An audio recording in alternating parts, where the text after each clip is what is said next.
말씀 보시겠습니다. 하나님의 말씀은 열왕기상 11장 26절로 33절 말씀까지 보시겠습니다. 열왕기상 11장 26절로 33절 말씀까지입니다.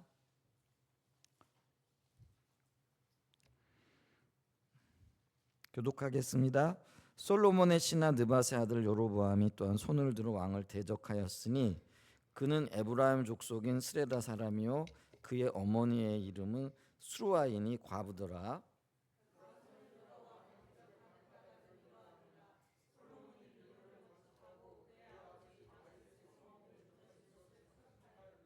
이 사람 여로보암은 큰 용사라. 솔로몬이 이 청년의 부지런함을 보고 세워 요셉 족속의 일을 감독하게 하였더니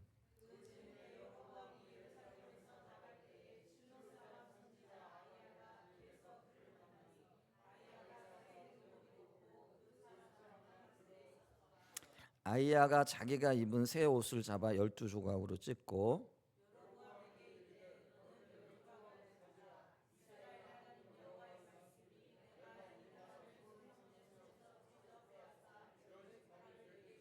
오직 내 종 다윗을 위하여 이스라엘 모든 지파 중에서 택한 성읍 예루살렘을 위하여 한 지파를 솔로몬에게 주리니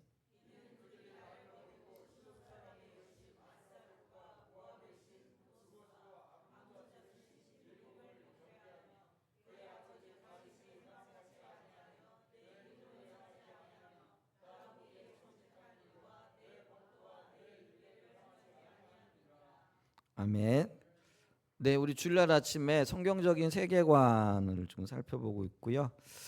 이게 성경 이야기를 따라 살아야 한다라는 그런 의미에서 성경적인 세계관이라 이렇게 얘기를 하고 있고요.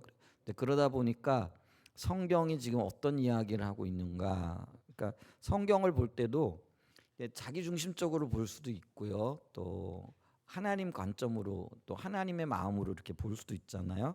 근데 이제 성경은 하나님의 관점에서 쓰여진 책이라는 것들을 기억해야 되죠.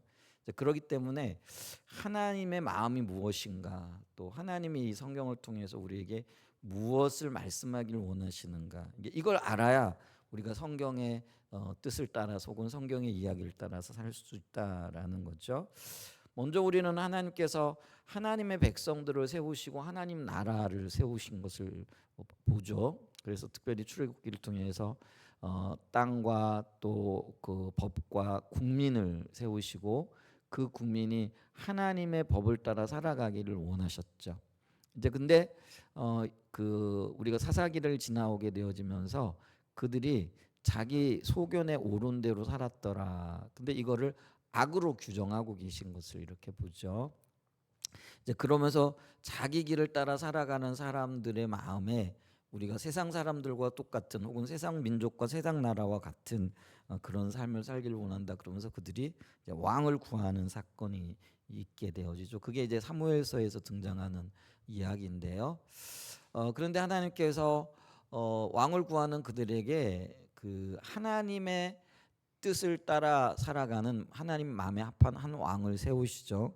그 왕이 다름 아니라 이제 다윗이죠. 근데 이 다윗을 왕으로 세우시면서 하나님은 이 다윗이 하나님을 경외하고 하나님을 사랑하는 것을 합하게 여기셨다라는 거죠. 이제 그러면서 이 다윗을 왕으로 세우시면서 이후에 세워질 모든 왕들은 이 다윗을 모델로 삼아서 살아야 한다. 혹은 이 다윗이 모델이 되어져서 다윗처럼 내 나라, 이게 궁극적으로는 이스라엘이 하나님 나라인 거죠.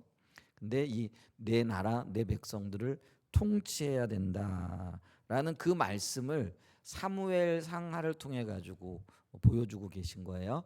그래서 이 사무엘서는요, 물론 이제 뭐 사무엘이 그 쓴 책이기도 하고 또 사무엘을 통하여 하나님께서 하나님의 길을 보이시긴 하지만은 근데 실상은 주인공이 다윗입니다.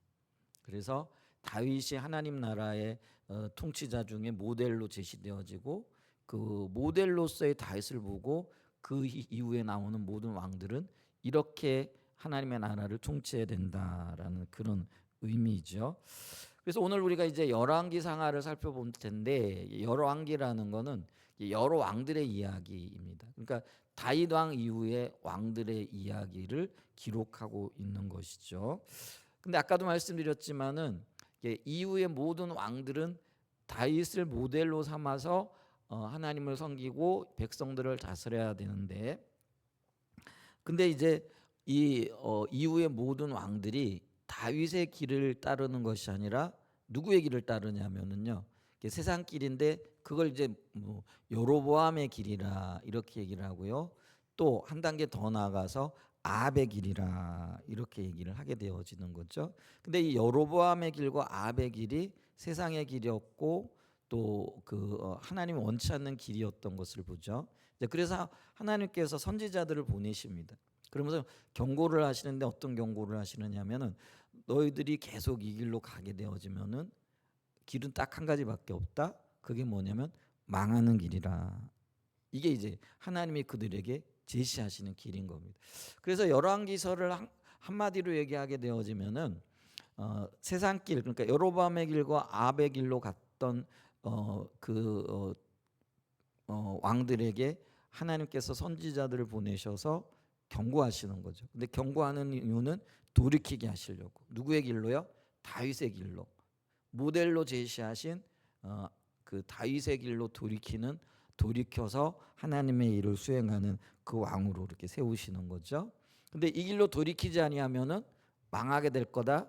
그러면서 여러 선지자들 통해서 계속 그 말씀을 선포하시는 겁니다. 근데 결국은 듣지 않죠. 이스라엘 백성들이. 그렇게 되어지면서 망하게 되어지는 거죠. 근데 이제 이 망하는 것이 그러면 끝이냐? 그게 아니고 하나님께서 징계와 심판을 통해서 새로운 계획, 새로운 구원의 역사를 이루실 것을 말씀하면서 그 열왕기가 마무리되어지는 것들을 이렇게 볼 수 있다라는 거죠. 그래서 열왕기 주의 길을 따르지 않았고 모델로 제시되어진 다윗의 길을 따르지 않았던 이스라엘 여러 왕들과 그 백성들이 어떻게 망했는가, 이제 이거를 주목하여 보시면은 열왕기서가 정리가 되어지지 않을까 이렇게 싶습니다. 이제 그러면서 이제 요런 어떤 전체적인 줄거리 가운데 이제 여러 에피소드들이 나오죠. 특별히 이 열왕기 상하에는요, 그 솔로몬의 통치로부터 시작이 되어지는데 솔로몬의 이야기가 한 11장에 걸쳐서 전체적인 분량을 얘기하는 거예요. 나타나고요. 그 다음에 이제 그 솔로몬은 반반이죠. 초기에는 아버지 다윗의 길을 따랐다가 나중에는 자기 길을 가게 되어지는, 이게 타락의 전조가 되어지는 거죠. 반면에 이제 여로보암은 완전히 자기 길을 가게 되어지는 거죠. 근데 이 여로보암의 이야기가 역시 그 10장인가요? 이렇게 나타나고 있는 것들을 이렇게 보죠. 이제 그러면서 그 이후에 여로보암보다 한 걸음 더 나갔던 아합 왕의 이야기, 그리고 그에 따른 선지자 엘리야와 엘리사의 어떤 이야기들이 22장에 걸쳐 가지고 제시되어지고 있고요. 그러면서 하나님의 길을 따르지 않았던 이스라엘 백성들의 멸망으로 이 열왕기가 마무리되어지는 거죠. 자, 그래서 이 전체적인 열왕기의 흐름 속에서 우리가 그 세부적인 내용들을 좀 이렇게 살펴보게 되면은요, 첫 번째가 뭐냐면은 솔로몬이 지혜로 통치를 시작했다라는 거죠. 자, 우리가 알고 있듯이 다윗이 여호와 앞에서 굉장한 영성에, 그리고 하나님을 깊이 신뢰하고 또 하나님도 그의 마음을 보시고 내 마음에 합한 자라 이렇게 부르실 정도죠. 그래서 다윗을 다른 말로 얘기하면 영성의 사람이라 이렇게 얘기할 수도 있겠죠. 반면에 이제 그의 아들이었던 그 솔로몬은 우리가 알기로는 이렇게 지혜의 왕으로 알려져 있죠. 근데 그의 지혜가 하나님 앞에 일천번제를 드리고 난 다음에, 근데 그 일천번제를 드린 것이 우리가 기억해야 될 게 있는데, 그 뭐냐면은 제물과 예물을 많이 드렸기 때문에 하나님께서 그를 받으신 게 아니고요. 그 제물과 일천번제를 드리러 나갈 때에 솔로몬의 올바른 마음의 자세와 태도가 하나님 보시기에 아름다웠던 거예요. 그래서 하나님께서 그의 올바른 마음의 태도와 자세를 보시고 내가 너에게 뭘 주기를 원하느냐 그랬을 때 그의 마음의 자세와 태도가 올바랐다라는 게 어떻게 드러나느냐면은 하나님의 백지 수표를 받아들였던 솔로몬이 부를 구하지도 않고 장수를 구하지도 않았고요. 권세의 무궁함을 구하지도 않았다라는 거죠. 그가 구했던 오직 한 가지, 그게 뭐냐면은요, 하나님의 백성들을 지혜롭게 통치할 지혜를 달라. 근데 이게 하나님의 마음에 굉장히 합했다라는 거죠. 그래서 하나님이 솔로몬에게 지혜도 주시고 거기다 더해서 뭐도 주세요? 부귀도 주시고 명예도 주시고 권세도 주시는 이제 그런 일들이 이렇게 있게 되어졌던 걸 보죠. 그래서 이 지혜를 구한 덕분에 그가 지혜가 전무후무하다 이렇게 얘기를 하죠. 그러니까 그 앞에도 이런 지혜를 가진 사람이 없을 거고 이후에도 솔로몬만큼 특별한 지혜를 가진 사람이 없을 것이다. 이렇게 얘기를 하죠. 그러면서 그 지혜, 그가 얼마나 지혜에 출중했던가의 한 예를 재판을 통해서 제시를 해주고 있죠. 두 명의 어머니가 한 아기를 데려와 가지고 서로 자기 아기라고 주장을 하는 거죠. 그러면서 이게 뭐 증명할 만한 아무런 증거가 없으니까 솔로몬이 뭐라고 얘기를 하느냐면은 칼을 가져다가 그러면은 아이를 반쪽으로 내 가지고 서로 나눠주라 이렇게 얘기를 하죠. 이제 그랬을 때 진짜 어머니는 이 아이가 죽는 것을 보고는 그걸 견딜 수 없어 가지고 차라리 그럼 이 아이를 저 여인에게 주라 이렇게 얘기를 하는데 또 한 여인은 뭐라고 얘기를 해요? 그 이 아이로 하여금 내 아이도 되지 않게 하고 저 여인의 아이도 되지 않게 하고 죽여라, 이제 그런 의미가 되겠죠. 이제 이렇게 진술을 하니까 솔로몬이 이제 그 판결을 내리는 거죠. 어떤 판결이었어요? 아이를 죽지 않게 그냥 저 어머니에게 주라고 한 그 여인이 진짜 여인이라. 근데 이게 있잖아요. 우리가 오늘날 이렇게 말로 들으니까 아 참 그러네, 그럴 만하지. 근데 있잖아요. 이런 상황에 부딪혔을 때 이런 판결을 한다라는 것은 정말 기상천외한 이야기입니다.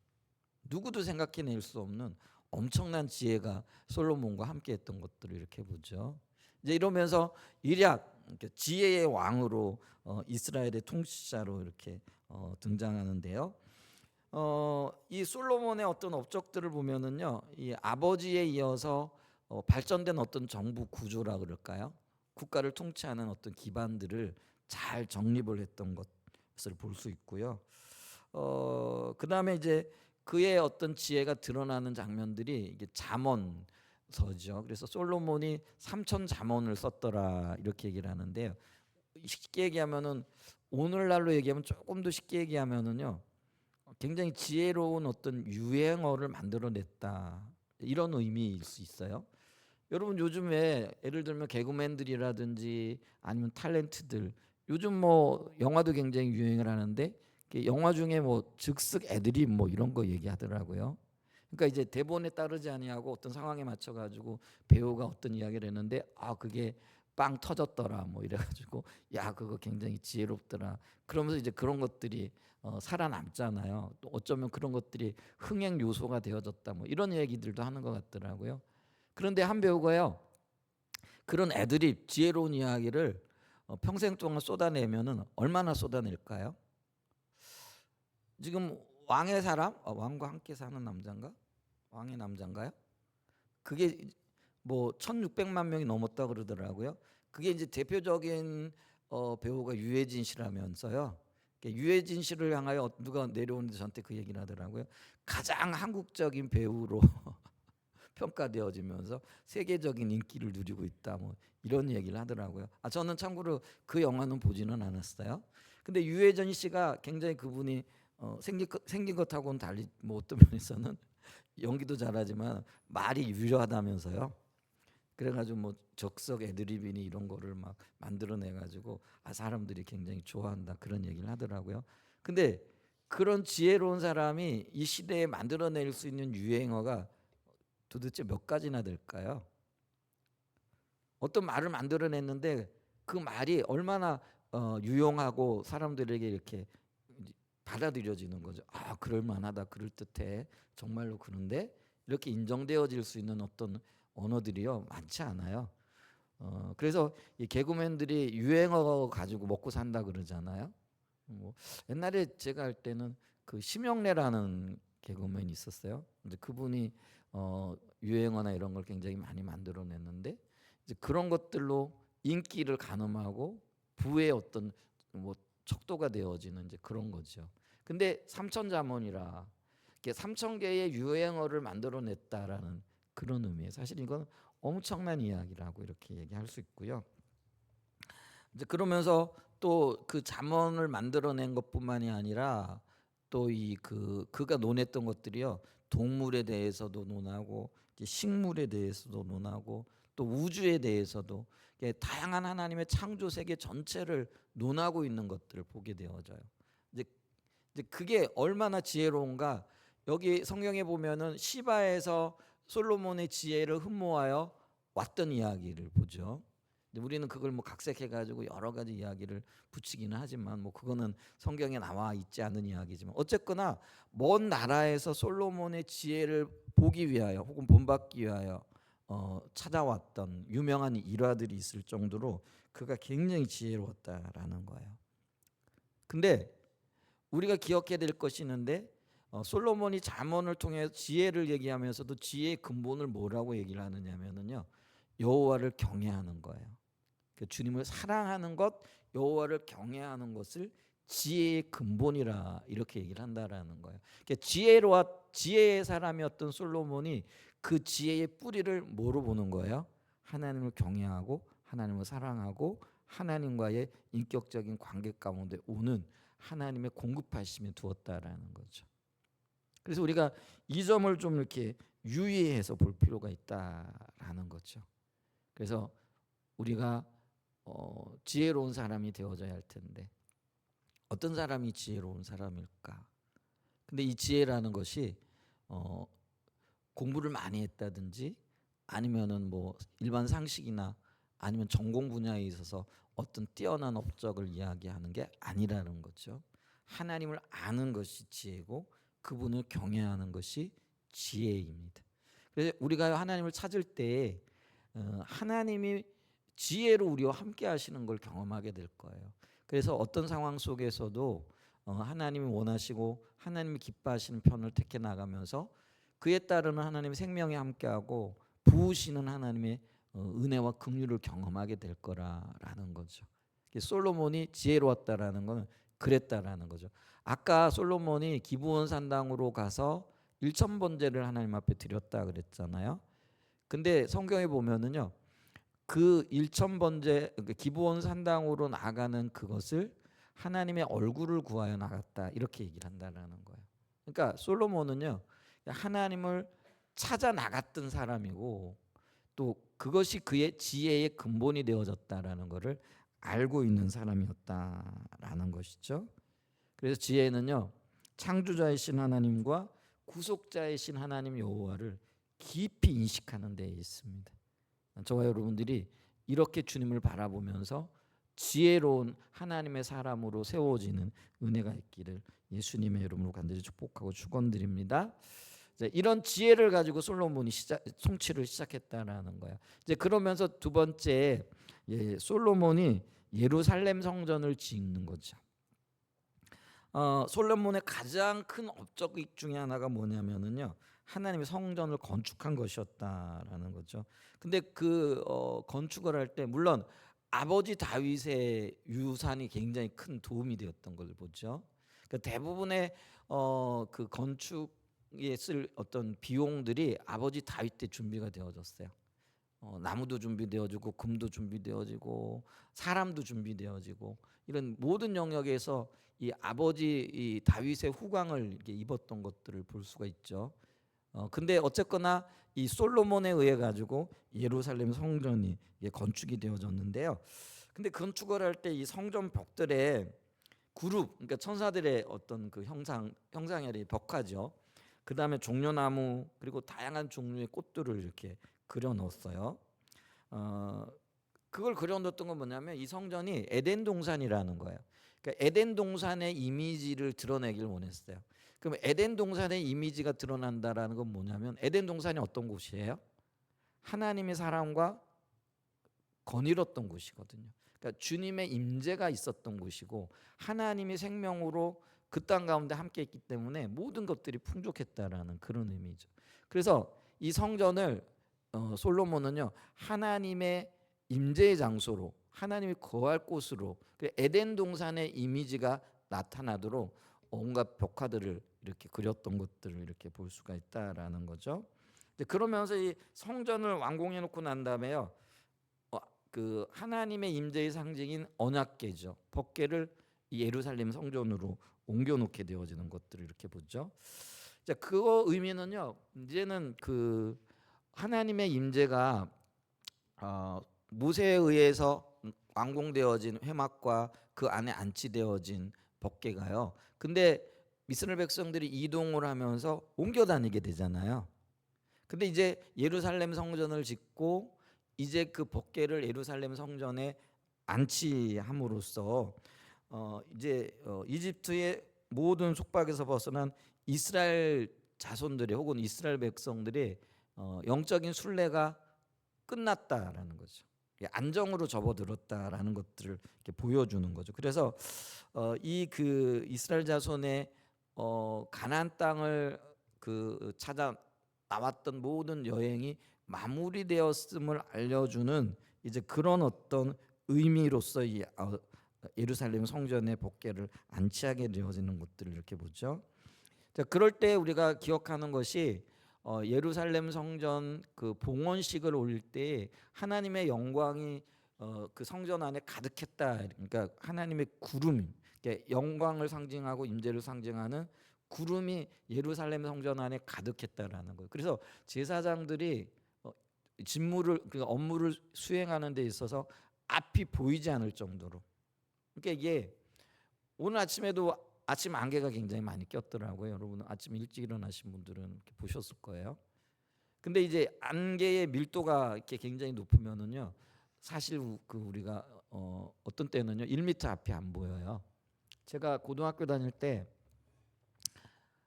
김포죠. 그러니까 부천 원종동인데 거기 이제 김포에서 굉장히 가까워. 그러니까 김포공항. 근데 여러분 김포공항 하면은 생각나는 게 아침에 안개가 많이 이렇게 끼잖아요. 그러면 비행기가 못 떠요. 그게 이제 한강 하류잖아요. 이제 그러다 보니까 이게 특별히 가을에요. 이게 안개가 굉장히 자욱하게 껴요.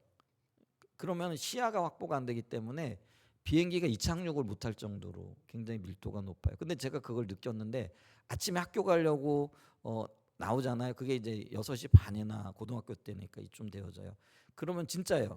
안개가 얼마나 자욱한지 1m 앞이 안 보여요. 근데도 그때 이제 버스 타고 학교 가는데 물론 조심해서 운전하셨겠지만 버스 운전기사들이 참 용하다, 제가 이렇게 생각했어요. 앞이 보이지 않는데 그래도 버스는 가더라고요. 뭐 살아야 되니까. 근데 이게 이제 9시 10시 지나면서 이제 햇볕 지나면서 싹 사라지게 되어지는 이제 그런 현상인데, 근데 이제 이 하나님의 영광을 상징하는 구름이 성전 안에 가득했는데 이거는 1m 앞이 안 보이는 정도가 아니라요, 바로 눈앞에 있는 것도 보이지 않을 정도로 밀도가 그 정도로 꽉 찼다라는 거예요. 그러니까 그 얘기는 그만큼 하나님의 영광이 그곳에 가득했다라는 것들을 보여주는 거라는 거죠. 그게 이제 열왕기상 8장 11절 이하에 나타나 있는 말씀이죠. 이제 이 의미는요, 하나님께서 성전에 거하신다라는 것은 단순하게 지어진 건물 그 안에 거하신다라는 의미보다는요, 자기 백성들 가운데 거처를 마련하시고 그 백성들 가운데 거하시겠다라는 그런 영적인 의미가 있다라는 거죠. 그래서 하나님께서는 하나님의 이름의 영광을 위하여 예루살렘을 선택하시고, 그리고 그 예루살렘에 성전을 지으시고 그곳에 좌정하심으로써 하나님이 이 나라의 혹은 이 백성들의 주인 되신다라는 것을 나타내셨고 보여주셨다라는 거죠. 그리고 이거는요, 하나님께서 내 백성과 함께 하시겠다라고 말씀하셨고 언약하셨던 언약의 성취가 이루어졌다라는 것을 말씀하시는 거예요. 그래서 이제는 이 백성들이요, 이 하나님의 언약 가운데 거하게 되어질 때에 이 땅에서 안식을 누리게 되어질 거라는 거예요. 그 가나안 땅에서 하나님의 생명이 함께하고 하나님이 통치하시고 인간 왕은 그 하나님의 통치를 따라서 하나님을 대리하여 그 백성들을 다스리게 되어질 때 여기가 진정한 하나님 나라가 되어지고 그리고 이 나라를 통하여 열방에게 복을 흘려보내는 그런 곳이 되겠다라는 그런 의미를 가지고 있다라는 거예요. 그래서 이제 이런 어떤 영적인 의미로 하나님께서 성전을 지으라 하시고 솔로몬이 그 성전을 짓고 그 성전 가운데 거하심으로써 하나님의 언약이 성취되어졌다. 이걸 보여주시고 이 백성들은 하나님 임재 가운데 하나님과의 친밀한 교제 가운데서 또 하나님 의중과 의도를 따라 살아가게 되어질 때에 그게 전시 백성이라는 거죠. 산 위에 있는 도시 국가가 되어진다라는. 그래서 이 산 위에 있는 도시 그게 이제 이스라엘 백성들이죠. 이스라엘이라는 국가죠. 그걸 주변의 나라들이 보고 하나님께로 돌아오게 하는. 그게 이제 최종적인 목적이 열방에게 복을 전하게 하는. 이제 그런 어떤 의도를 가지고 계셨다라는 거죠. 이제 그러면은 이 백성들은 하나님의 그 의도를 따라서 세상 가운데 하나님을 보여줘야 되는 거죠.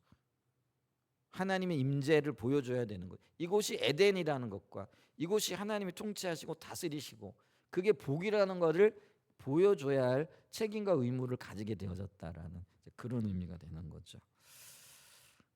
그게 이제 성전 완공의 의미고요. 성전 완공을 통해서 하나님이 보여주시고자 했던 거죠. 근데 이제 의외의 사건이 생기는 거예요. 세 번째 사건인데 이 이스라엘 나라가 둘로 쪼개지는 거예요. 그러니까 우리나라가 남과 북으로 나뉘어지듯이 이스라엘도 남왕국 북왕국으로 나눠지게 되는 거죠. 근데 그 원인이 뭐냐? 하나님의 그 임재 가운데 하나님의 뜻을 따라 살아야 할 그 솔로몬이 다윗의 길, 아버지의 길을 벗어나게 되어지는데 1차적인 원인이 있는 거죠. 그러니까 솔로몬 시대에 벌써부터 이 내전과 어떤 반역의 씨앗이 존재하고 있었는데요. 근데 그 이유가 뭐냐면 솔로몬의 치세 기간에 그것이 나타나는데 솔로몬이 그 실정이라 그럴까요? 그러니까 그가 다윗의 길을 벗어나면서 세 가지 잘못을 하게 되어지는데 그게 뭐냐면은 이스라엘 전역에 바알들을 숭배했던 산당에서 하나님께 예배드리는 것을 허락했다라는 거죠. 이제 그러면 어떤 현상이 나타나는 거예요? 산당에서 바알도 예배하고 여호와 하나님도 예배하는 그러니까 혼합주의 신앙이 나타나기 시작을 했다라는 거죠. 그래서 이게 예를 들면은요, 하나님을 향한 신앙이 강하고 그러니까 개인의 삶에서도 그랬어요. 그래요. 하나님을 향한 열정이 강하면은 세상에 대한 어떤 욕심들이 내려지겠죠. 근데 이게 약해지면 어떤 현상이 나타나요? 세상에 대한 어떤 열망이 더 강하게 되어지는 거예요. 근데 이런 위험이 이미 산당에서 예배드리는 걸 허락하고 또 산당에서 하나님께 예배드리는 것들을 허락할 때, 근데 그것이 처음에는 그 뭐예요? 이방 신들을 제사하고 예배하던 곳이었다라는 거죠. 근데 이제 예를 들면 그 하나님을 향한 열정과 열심이 있을 때는요, 그것이 별로 문제가 안 돼요. 근데 그 열정이 사그라들면 어떻게 되는 거예요? 이게 바알 신전으로서의 기능이 살아나게 되어지는. 그러면서 이게 혼재되어지게 되어지는 이게 이제 드러나게 되어졌다라는 거예요. 그 다음에 두 번째, 이게 하나님과의 관계에서 솔로몬이 실패하고 있다라는 그런 의미고요. 두 번째는 뭐냐면은요, 이 솔로몬이 오늘날로 얘기하면은 건축광이었다라는 거예요. 그러니까 이 건축을 굉장히, 그러니까 뭐 우리가 건축을 할 때도요, 어떤 때는 정치적인 목적을 갖고 하기도 하잖아요. 그래서 뭐 어떤 건축물을 세움으로써 국민들의 마음을 뭐 하나로 모은다든지, 이게 이제 장점이 될 수도 있지만은요, 이 솔로몬 같은 경우는요, 이 건축에 지나치게 많은 국력을 쏟아붓게 되어졌다라는 거죠. 그러니까 예루살렘 성전을 짓는데도 어마어마한 그 뭐죠, 이 뭐 그 돈이 들어가게 되어진 거죠. 근데 이거는 이제 그래도 아버지 다윗이 준비한 것들을 활용했기 때문에 국민들에게 그러니까 백성들에게 큰 뭐 손해를 끼치지 그러니까 손해라기보다도 이게 우리가 세금이라든가 이런 걸 걷어야만 이런 것들을 할 수 있잖아요. 안 믿자요. 근데 자기 궁궐을 짓는다든지 아니면 성벽을 보수한다든지 뭐 이런 데에 솔로몬 성전보다도 훨씬 더 많은 돈을 쓰게 되어진 거예요. 그러니까 궁궐을 짓는 곳에 훨씬 더 많은 돈을 쓰게 되어지면서 그럼 그게 재원이 어디서 나와요? 다 세금으로 거둬들여져 있잖아요. 그러면 노동력이 어디서 나와요? 다 백성들을 징집을 해야 되는 거예요.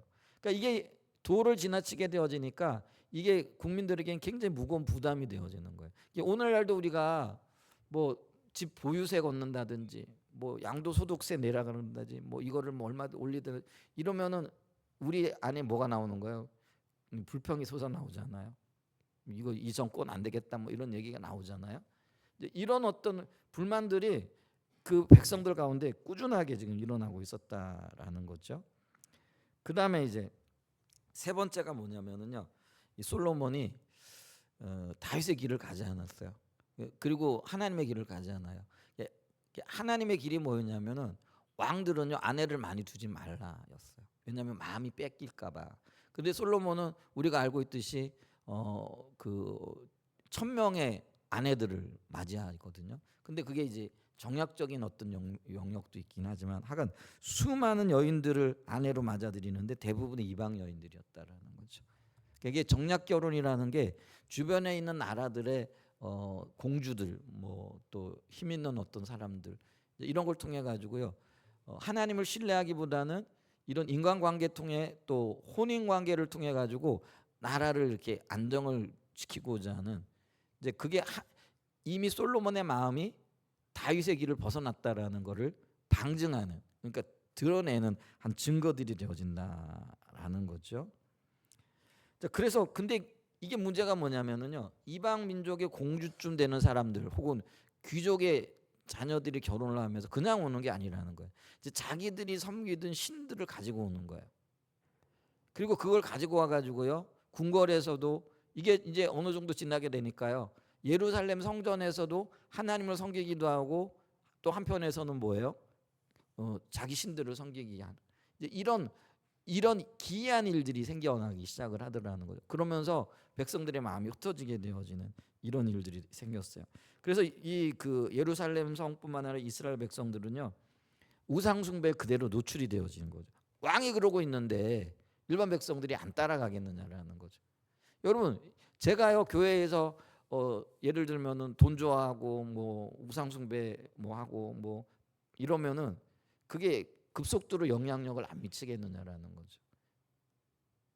마찬가지로 한 나라의 왕이 그것도 강력한 왕이 이런 일들을 행하니까요. 그게 즉각적으로 이스라엘 백성들에게 영향을 미쳤다라는 거죠. 이제 그러면서 또 세금은 세금대로 듣고요. 걷고요. 그다음에 또 돌아가면서 사람들을 차출을 해다가 건축 현장에 노동자로 이렇게 세우게 되어지는 거죠. 이러니까 이스라엘 백성들이 분노 게이지가 자꾸 올라가게 되어지는. 근데 어쨌거나요 이런 어떤 것들이 그게 이제 오늘 이제 왕국이 분열되어지는 어떤 근본적인 원인을 제공한 거잖아요. 그게 오늘 읽었던 본문의 말씀이 바로 그 부분이라는 거예요. 근데 이 이야기는 단순하게 건축을 했다 아니면 뭐 아내를 맞이했다 이런 이야기 사건들의 열매로 나타나지만 핵심은 뭐냐면은 하나님과의 언약을 어겼다라는 거예요. 그러니까 평생 동안 아버지 다윗은요 때로는 넘어지기도 하고 범죄하기도 해요. 그럼에도 불구하고 하나님과의 관계를 그의 생애의 가장 그 핵심으로 두고 있었다라는 거예요. 근데 초기에 솔로몬은 아버지의 영향으로 그렇게 살았어요. 근데 이제 어떤 면에서는 부가 쌓여가고 권력이 쌓여가고 이러면서 점점 이제 그 아버지 길을 떠나서 자기 길을 찾게 되어지는 그러면서 하나님을 떠나게 되어지는 그러니까 언약의 핵심이 어겨지게 되어지는 이제 그런 일들이 있게 됐다라는 거죠. 그래서 하나님께서는요 이 솔로몬의 왕국을 분열시키는 거죠. 이게 하나님으로부터 시작되어진 거예요. 그래서 오늘 우리가 본문을 읽었을 때도 하나님께서 여로보암이라는 사람을 택하시고 선지자를 보내가지고요 찢어진 옷을 가지고 너 10조각 가져라. 그 다음에 이 솔로몬에게는 한 조각만 주겠다. 이제 이게 10조각이 10지파를 의미하는 거고요. 이제 미리 이미 솔로몬 때부터 하나님께서는 이 솔로몬의 범죄로 인하여 이 나라가 나뉘게 되어지는, 이게 여로보암의 잘못이 아니고요. 여로보암도 조금 지혜로웠으면 좋았을 것 같긴 하지만은 그래도 이게 벌써 솔로몬 때에서부터 이게 이미 확정되어지고 있는 이야기다라는 것들을 우리가 볼 수 있다라는 거죠. 그래서 왕국이 분열되어지고 그의 후계자였던 르호보암이죠. 르호보암은 한 지파만 다스리게 될 거라고 이 말씀하시죠. 자, 그 하나님 말씀대로 솔로몬이 죽은 이후에 북왕국이 솔로몬의 건축을 담당했던, 쉽게 얘기하면은 건축 책임자라 그럴까요? 특별히 북이스라엘, 그러니까 요셉 지파를 중심으로 어떤 그들을, 노동자들을 잘 이렇게 노동청, 쉽게 얘기하면 노동 관리자였다라는 거죠. 그게 이제 여로보암이었는데 그 여로보암이 북쪽 왕국을 통치하게 되어지는 거죠. 근데 이제 이 그 분열은요, 사실은 다윗 왕 때에서부터 어떤 뭐 씨앗이라 그럴까, 이런 게 보여져요.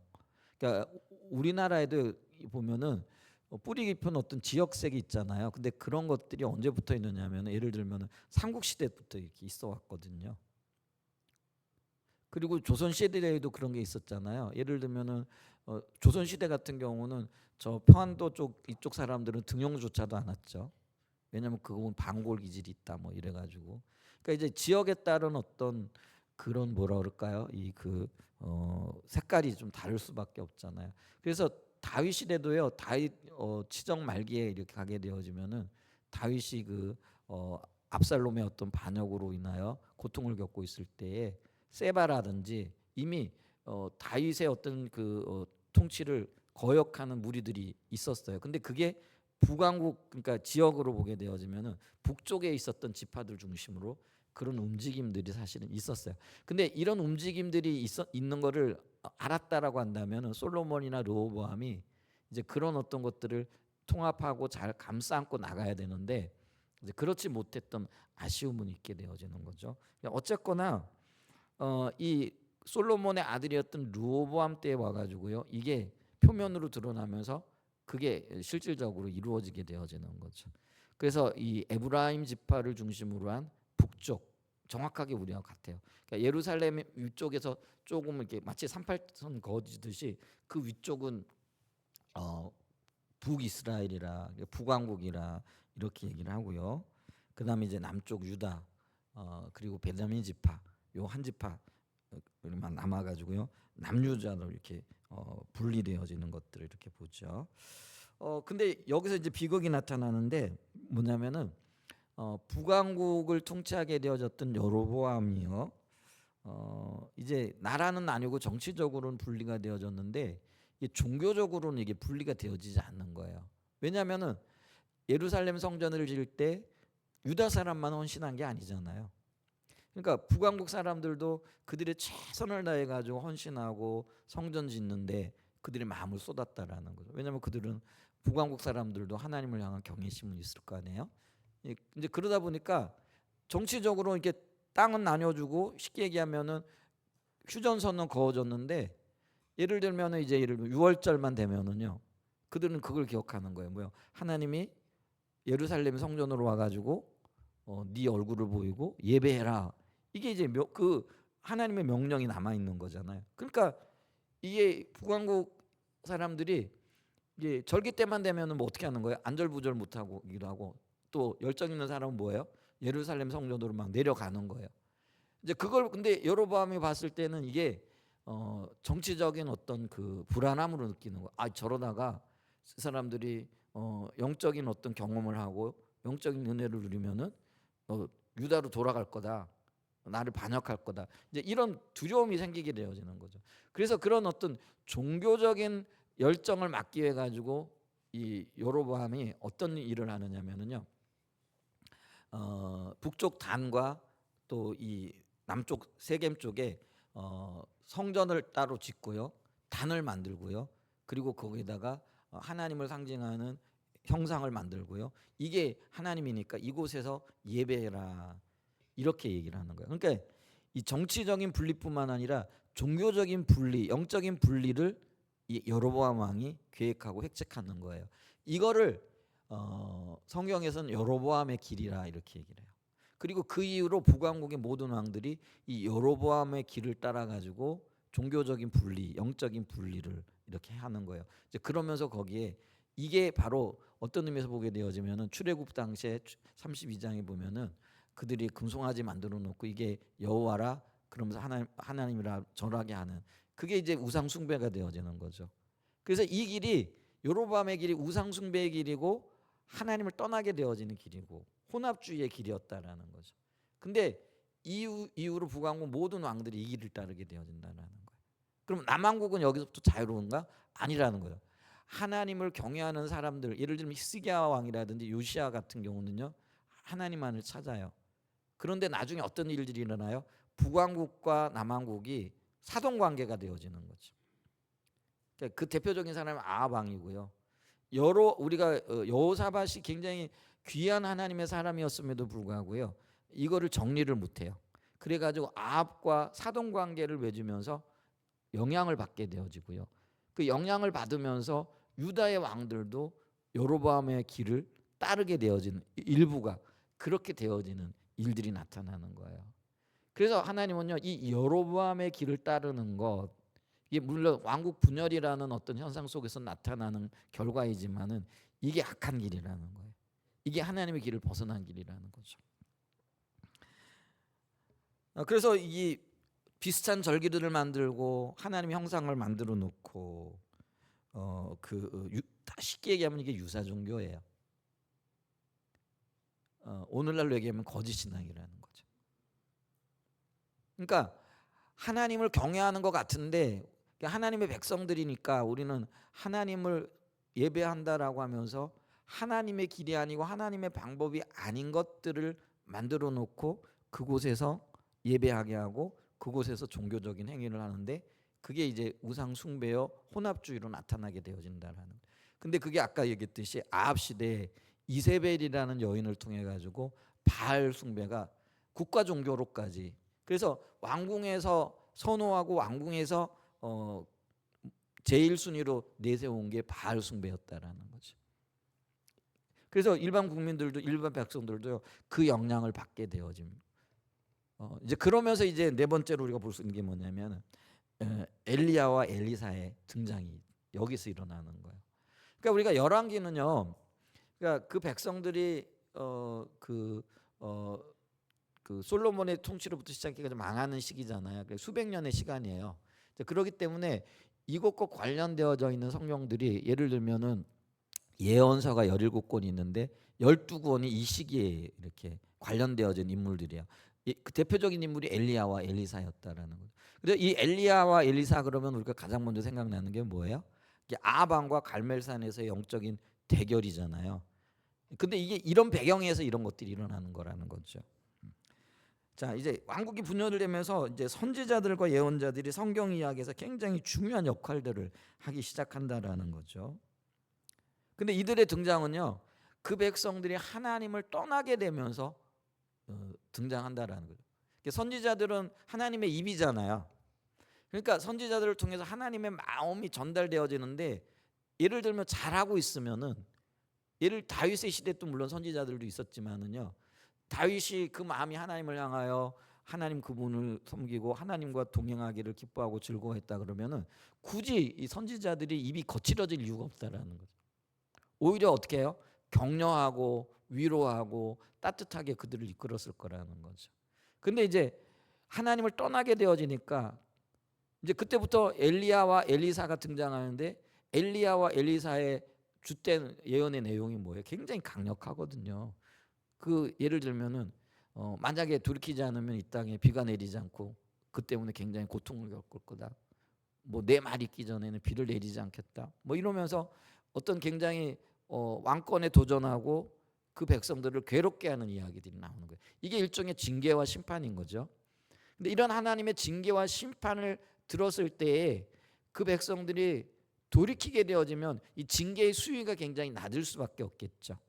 그러니까 우리가 1단계, 2단계, 3단계 뭐 이렇게 얘기를 하잖아요. 이번에 중동 전쟁도 보니까 트럼프라는 미국 대통령이 이란을 향하여 뭐 경고를 하는데 뭐 이렇게 안 하면 이렇게 하고 뭐 이렇게 점점 이게 강도의 이게 뭐라 그러죠? 이게 수위가 높아지는 걸 보잖아요. 마찬가지로 하나님께서도 그 백성들이 떠났을 때 처음에는 좋게 얘기를 하는 거예요. 야, 돌아와야 살아. 근데 또 안 해요. 너 정말 그러다가 매 맞는다. 이제 이렇게 되는 거예요. 또 그러면 너 진짜로 매 맞는다. 이제 이러면서 점점 수위가 세져가는. 말도 세지고 그에 따른 행위도 세워지는 거라는 거죠. 근데 그게 하나님께서 지금 하나님의 백성들을 인도하고 계신 방법이기도 하다라는 거예요. 그러면 정말 지혜로운 사람은 어떤 사람일까요? 하나님의 말이 부드러울 때 돌이켜요. 그러니까 지혜로운 자녀들은 어떻게 해요? 부모가 너 그렇게 하면 안 되지. 이 말 한마디 들으면은요 돌아서요. 근데 이 미련한 곰탱이들은 어떻게 하는 거예요? 너 그거 안 돼. 하지 말어. 그러다가 쥐어 터지는 거죠. 이게 이제 그게 똑같다라는 거예요. 그래서 저와 여러분들이 그걸 좀 봐야 된다라는 거예요. 하나님 지금 내가 주님의 길을 벗어났을 때 만약에 아무 소리 안 하시잖아요. 그럼 그건 더 심각한 거예요.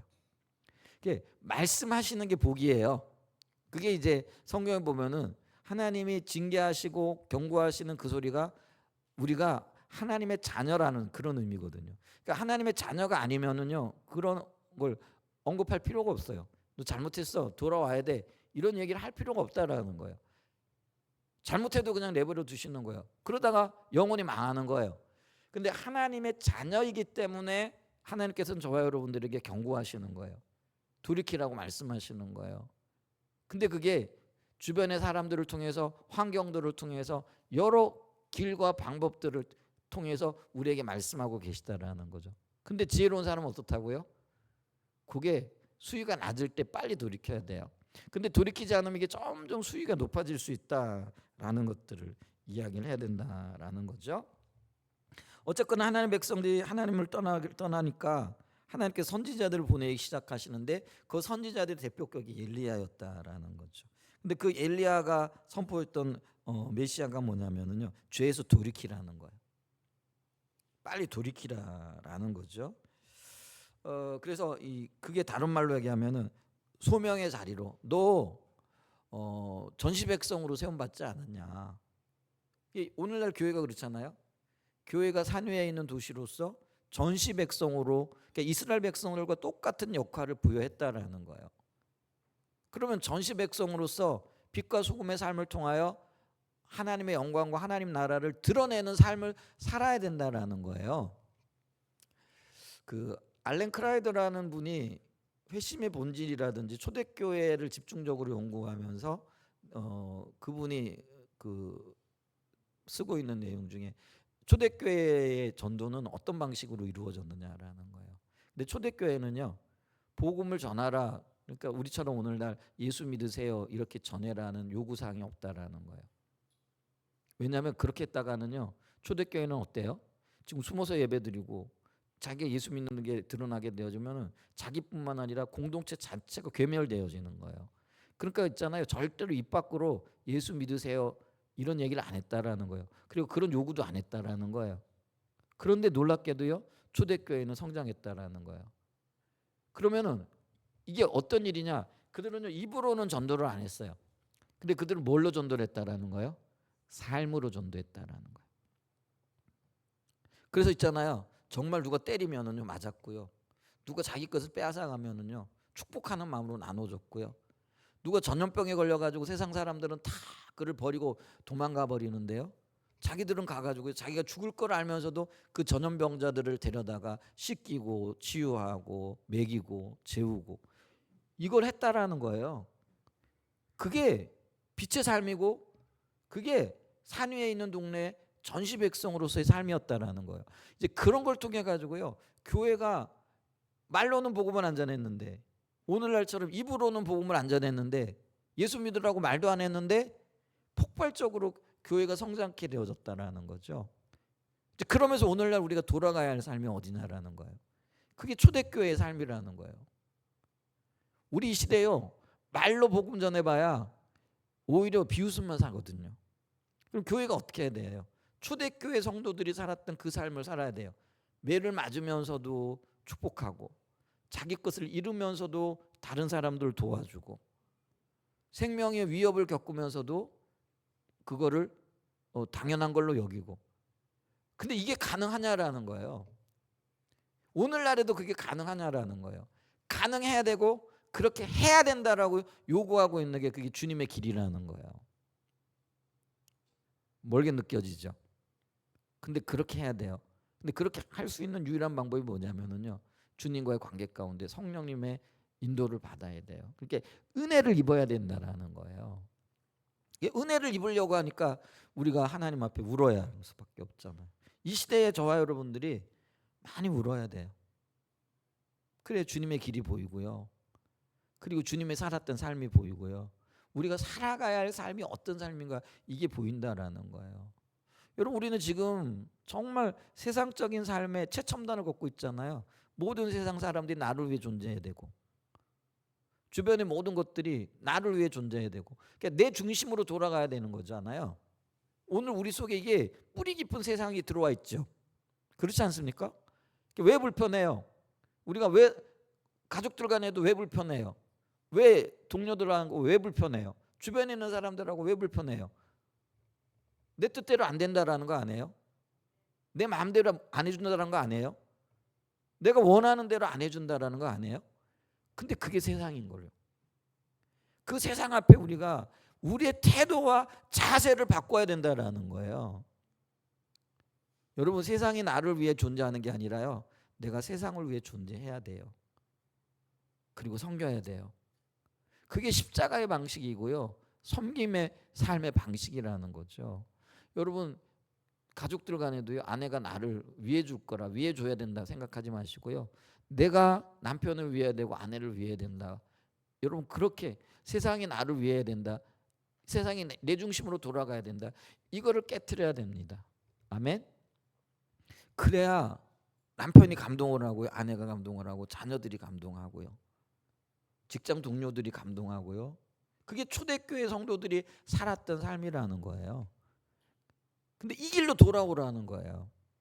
그게 예언자들의 메시지였고요, 엘리야의 메시지였고요, 에리사의 메시지였다라는 거예요. 그래서 있잖아요, 남왕국이 솔로몬 이후로 20명의 왕이 등장하고요, 북왕국이 19명의 왕들이 이렇게 돌아가요. 근데 하나님께서 그때마다 선지자들을 보내시잖아요. 왜냐하면 이 백성들은 하나님 백성들이죠. 이걸 신정국가라 이렇게 얘기를 하잖아요. 그래서 하나님은 그들에게 하나님의 기준을, 하나님의 언약을 말씀하세요. 왜냐하면 이들에게 있어서의 최종적인 권위는요, 하나님의 말씀에 있었다라는 거예요. 왜냐하면 이게 하나님의 백성이고 하나님이 세우신 나라이기 때문에 그렇다라는 거예요. 그럼 이 땅의 교회가 하나님이 세우신 나라잖아요. 그리고 이 교회가 하나님의 나라고 하나님의 통치가 있는 곳이잖아요. 그리고 교회는 이 하나님 나라를 선포하고 전해야 되잖아요. 그러면 이 교회와 하나님 나라의 가장 최종적인 권위는 뭐예요? 결국은 하나님의 말씀으로 돌아가야 된다라는 거죠. 여러분, 내 느낌도 아니고요, 내 계획도 아니고요, 내 생각도 아니고요, 내가 원하는 것도 아니에요, 내가 하고 싶은 것도 아니에요, 내 비전도 아니에요, 내 소망도 아니에요. 그게 우리의 삶의 기준이 될 수 없어요. 교회의 유일한 삶의 기준은 뭐가 돼야 되는 거예요? 말씀이 돼야 되는 거예요. 그러면 말씀이 뭘 이야기하고 있는가? 그 의도가 뭔가? 우리 가운데 어떤 일들을 이루기를 원하시는가? 여기에 초점이 맞춰져야 된다라는 거예요. 근데 이게 이제 선지자들의 메시지였고 예언자들의 부르짖음이었거든요. 엘리야도 그랬거든요. 아합을 향하여 당신 하고 싶은 대로 하면 안 된다라는 거, 세상 방법대로 살아가면 안 된다라는 거, 하나님께로 돌아오라는 거예요. 근데 안 듣잖아요. 그러니까 뭐라고 얘기해요? 그럼 비 안 내립니다. 그러니까 이스라엘 땅에 3년 6개월이 비가 안 왔는데요, 이스라엘 땅은요, 비가 안 오면은 살아갈 수 없는 곳이잖아요. 근데 그 고통을 하나님께서 굉장히 경고하시고요, 그 다음에 그들을 심판해 나가시는 것들을 이렇게 보고 있잖아요. 그래서 있잖아요, 이 하나님의 말씀대로 살아라고 주장하는 선지자들과 내 뜻대로 내 마음대로 내가 하고 싶은 대로 살기, 이게 이게 왕들의 지금 그러니까 하나님의 백성이고 하나님의 나라의 왕이었던 그 다윗의 길을 따라야 했던 이들이 누구의 길을 따랐다고요? 여로보암의 길, 아합의 길을 따르는 거예요. 그러니까 내 마음대로 내 뜻대로 내가 왕인데 이렇게 하는 거예요. 그러니까 여기 두 세력 간에 그러니까 두 영적인 이 뒤에 엄청난 영적인 세력이 있는 거예요. 여기 엄청난 전쟁이 지금 일어나고 있더라. 그리고 갈등이 일어나고 있더라는 거죠. 이제 그러는 가운데 보세요. 세상 길을 따라갔던 사람들에게는 굶주림과 배고픔과 그 전쟁의 기근 우리가 그래서 열왕기에 보게 되어지면은 아수르가 성을 에워싸게 되어지니까 먹을 것이 없게 되어지고요. 굶주림이 있게 되어지고 그런 일들이 있잖아요.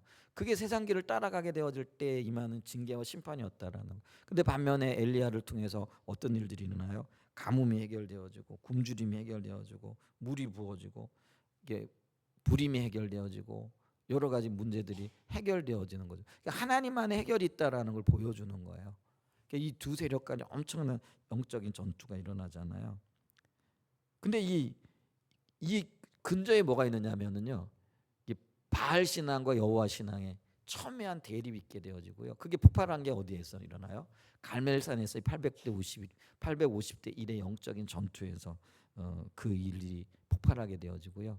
거기서 하나님이 승리하시잖아요. 그 사건을 다 아시죠? 우리가 뭐 그래서 이게 엘리야가 승리를 한 거죠. 850대 1의 영적인 대결을 벌여서 이게 엘리야의 승리가 아니라 여호와 하나님의 승리였던 것들을 이렇게 보죠. 그 이 승리는요 뭘 상징하느냐면은 여호와가 이스라엘의 주인이시고 창조 세계 전체의 왕이라는 것을 그 사건을 통해서 보여주고 계시다라는 거죠. 그러니까 아합이 왕이 아니에요. 누가 왕이라는 거예요?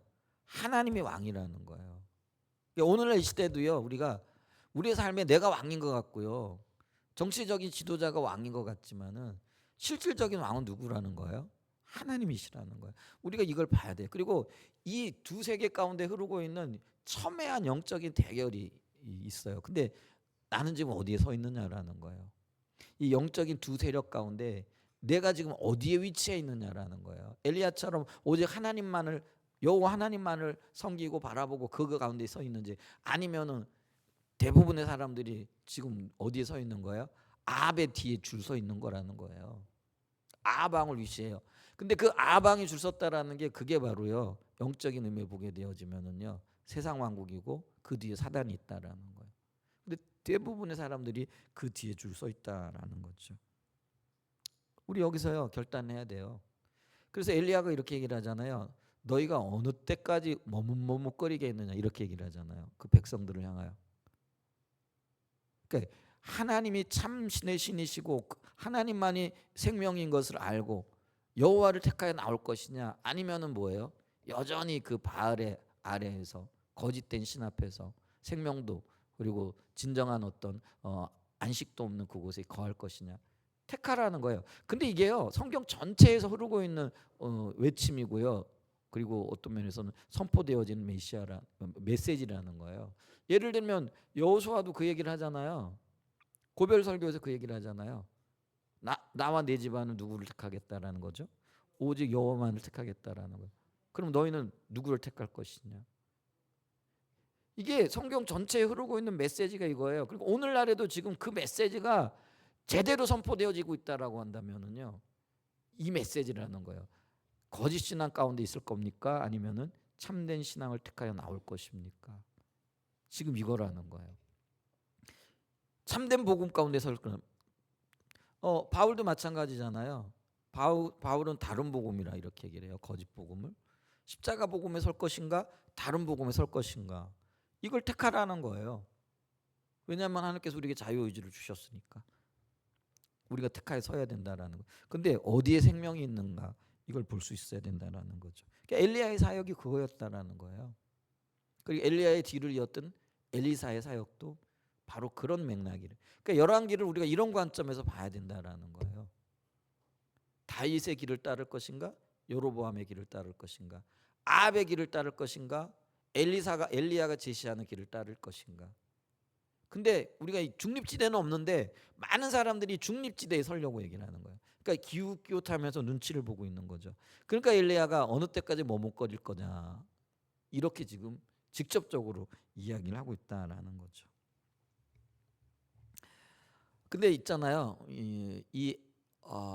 엘리야가 이제 사역을 하다가 너무 지쳐가지고 광야로 들어가잖아요.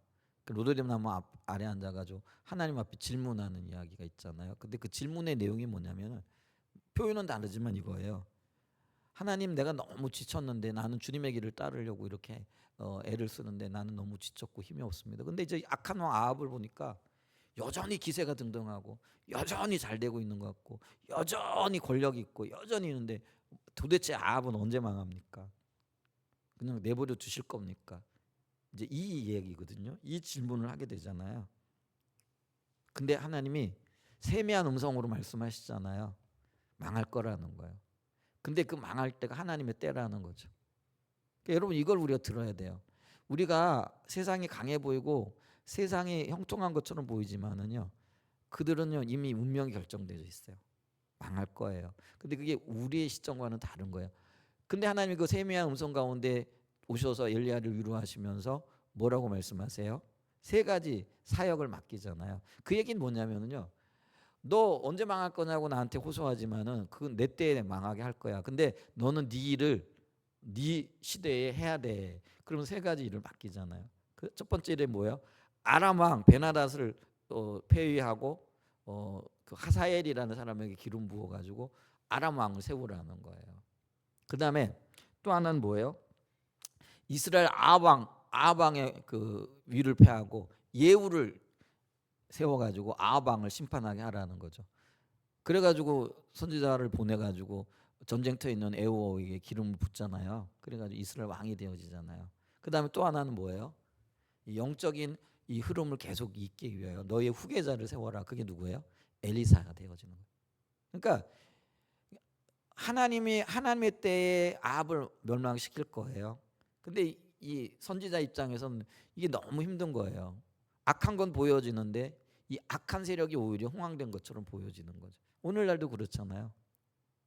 세상이 더 잘 되는 것처럼 보여지죠. 잘 되고 있고요. 그때 우리가 굉장히 심한 어떤 면에서는 갈등을 느끼는 거죠. 야, 이거 하나님 따라 살아가다가 이거 뭐 되는 것도 아무것도 없네. 오히려 세상 사람들이 훨씬 더 잘 되네. 근데 주님은 대답은 뭐예요?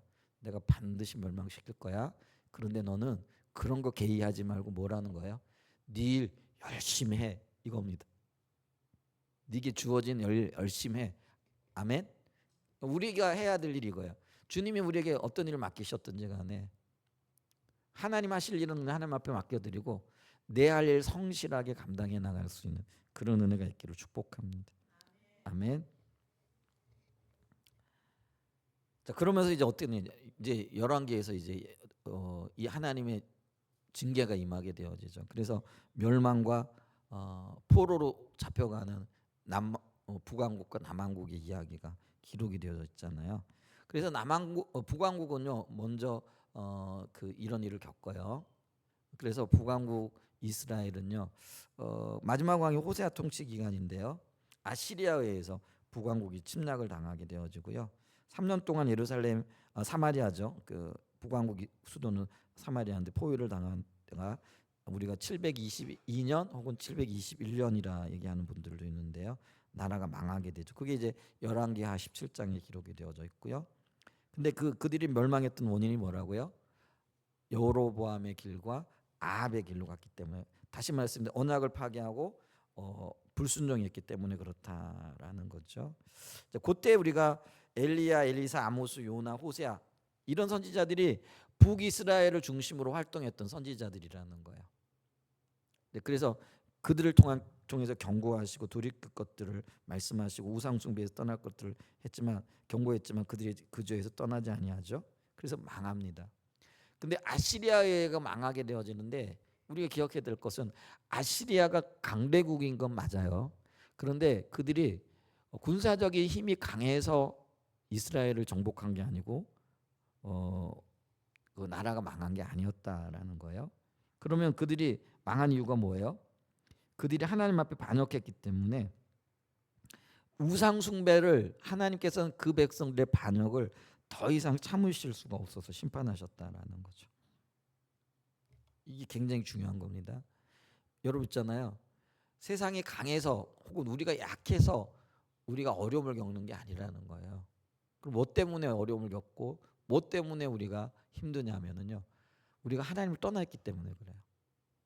그러니까 우리가 아무리 약해도요. 하나님이 보호하시게 되면은요. 평강이 있고요. 샬롬이 있고요. 승리가 있습니다. 하나님의 생명이 있습니다. 아멘. 그게 하나님의 원리예요. 하나님은 우리를 약하게 내버려 두세요. 그리고 약한 자들로 하여금 강한 자들을 무너뜨리게 하시는 거예요. 그게 하나님의 방법이라는 거예요.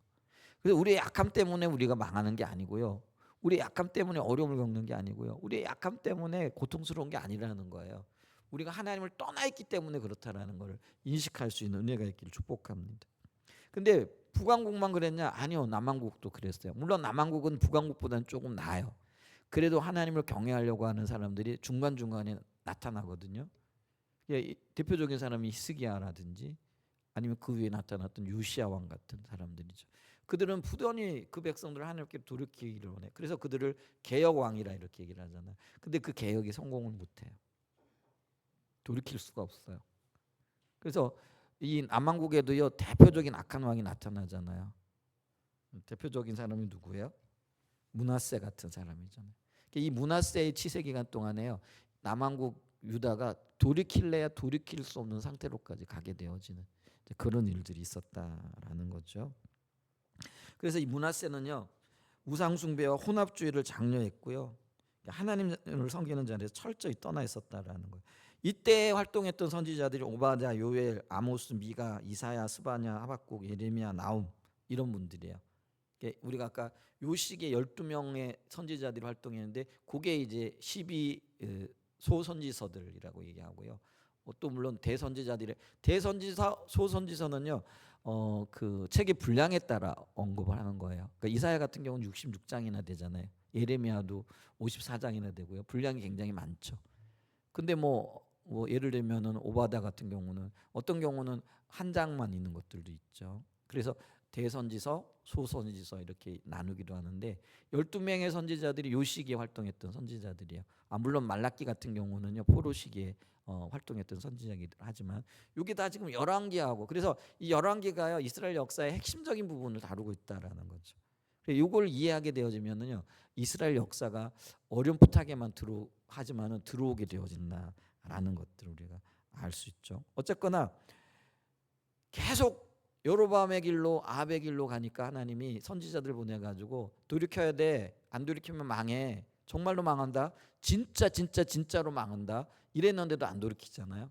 그래서 하나님께서 최종적인 심판을 내리시는 거예요. 그게 북왕국 이스라엘은 721년 BC, 남왕국 유다는 BC 586년에 북왕국은 아시리아에 의해서 남왕국은 바벨론에 의해 가지고 나라를 멸망시키는 거죠. 근데 요때요. 나라가 멸망되어지면서 상징적인 사건이 뭐냐면 성전이 파괴되어지는 거예요. 그러니까 예루살렘 성전이 무너지는 거예요. 근데 그 예루살렘 성전이 아까 얘기했듯이 하나님의 임재의 장소잖아요. 하나님이 그 백성들과 함께 하시면서 그 백성들을 지키시고 생명으로 인도하시겠다라는 그런 영적인 의미가 있거든요.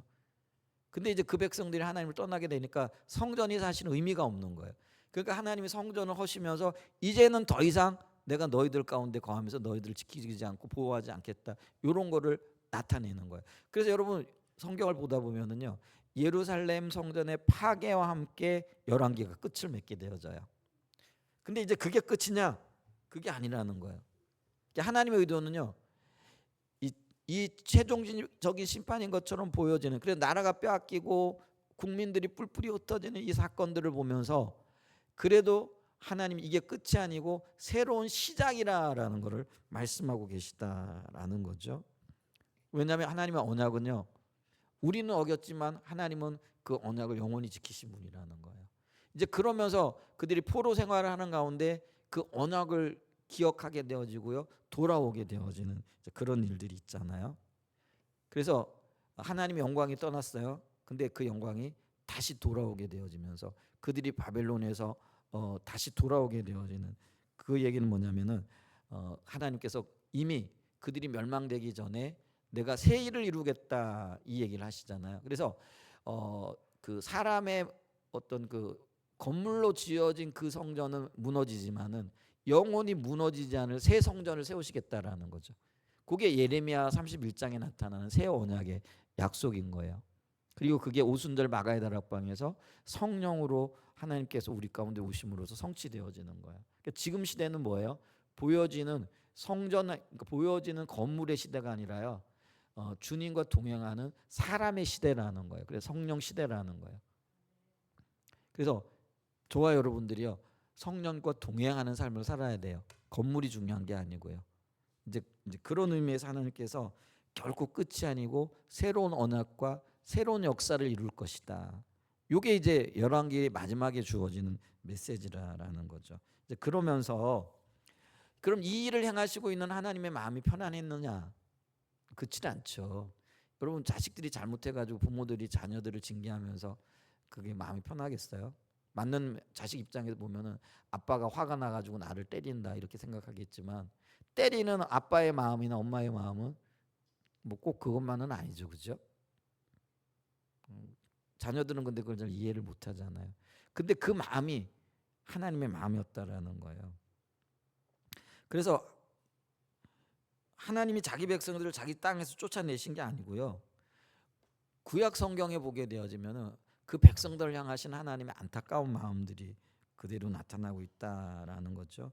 이제 그러면서 아까 열왕기 시대가 이 바로 소선지자 그러니까 예언자들이 활동했던 시기라 이렇게 얘기를 하잖아요. 근데 그 활동했던 시기 중에 호세아 선지서에 보게 되어지면은요. 호세아 11장 8절에 이런 말씀이 있어요. 호세아 11장 8절에 보면은요. 에브라임이여 내가 어찌 너를 놓겠느냐, 이스라엘이여 내가 어찌 너를 버리겠느냐, 내가 어찌 너를 아드마같이 놓겠느냐, 어찌 너를 수보임같이 두겠느냐, 내 마음이 내 속에서 돌이키어 나의 긍휼이 온전히 불붙듯 하도다. 이게 이제 이스라엘의 심판을 말씀하시면서 호세아 선지자를 통해서 하나님께서 그 백성들에게 들려주시는 마음이에요.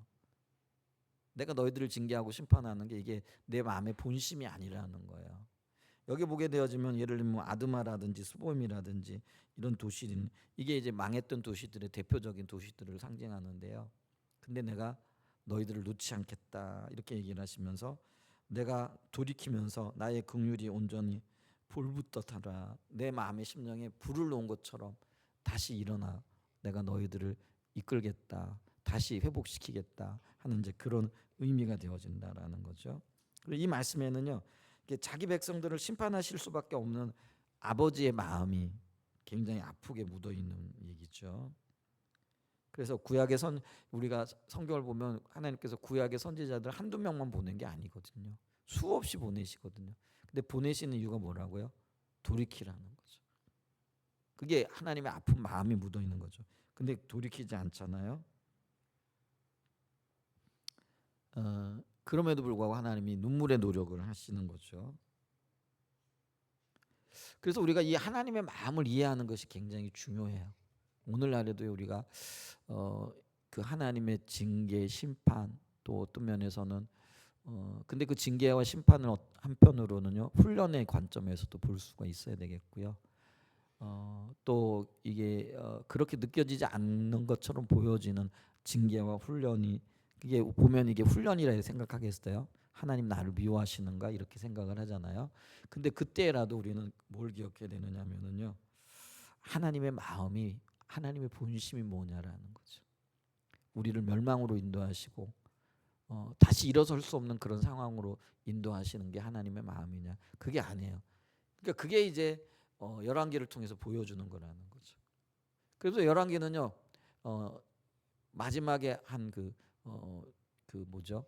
희망을 심어놓고 이렇게 얘기를 끝내고 있는 모습들을 이렇게 보게 되어지거든요. 그게 마지막에 좀 보게 되어지면은요.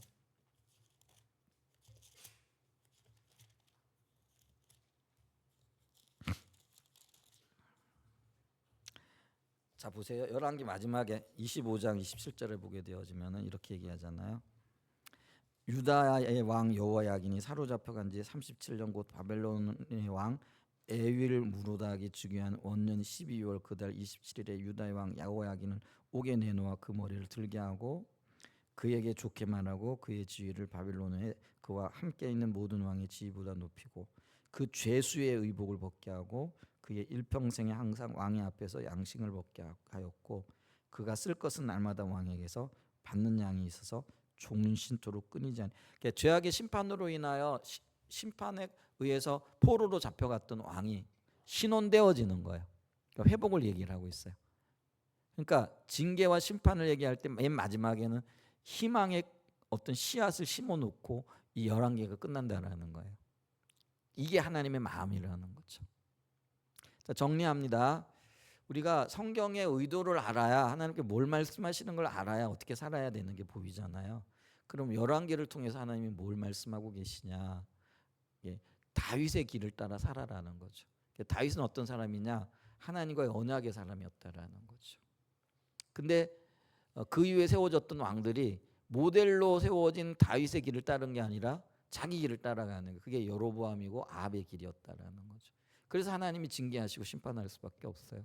근데 하나님은 그들을 안타까워하시면서 돌이키라고 누구를 보내신다고요? 엘리야, 엘리사 선지자들을 보내셨다라는. 그렇게 살면 안 돼. 그렇게 살다가는 망할 수밖에 없어. 근데 안 돌이키잖아요. 최종적으로 자기 길을 가잖아요. 그래서 주님이 멸망시키는 거예요. 근데 그럼에도 불구하고 하나님은 뭐예요? 마지막에 희망을 심어 놓으신 거예요. 그래도 내가 너희를 사랑해. 그리고 그래도 내가 너희를 회복할 거야. 이게 이제 11개의 마음이고 11개를 기록한 하나님의 마음이고 우리에게 주시고자 하신 하나님의 마음이라는 거죠. 그러면 이제 우리가 어떻게 살아야 될 건가? 이 아버지의 마음을 따라서 가장 좋은 거는 뭐예요? 모델로 제시되어진 다윗처럼 하나님을 알고 사랑하고 주님을 추구하고 살아가야 되는 거죠. 혹시나 또 우리가 아합의 길로 여로보암의 길로 갔다면 선지자들의 경고를 받아서 즉시 돌이키고, 혹시 그렇지 않았다라고 할지라도 하나님은 여전히 우리를 사랑하셔서 인도하실 거예요. 근데 여기까지 가게 되면은 너무 힘들잖아요. 그렇죠? 그래서 우리가 이 그 다윗의 길로부터 주님을 바라보고 주 안에 거하고 주님과 동행하는 그런 삶을 통하여 하나님의 뜻을 이루어가는 귀한 은혜가 있으시기를 예수님의 이름으로 간절히 축복하고 축원드립니다. 아멘. 우리 찬양 경배 한 장 하죠. 327장입니다.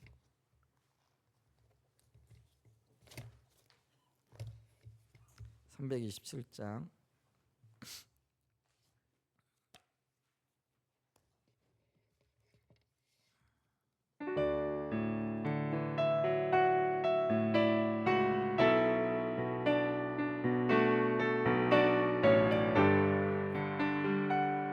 다 같이 일어나서 하시죠. 주님 다시 오실 때까지 나는 이 길을 가리라.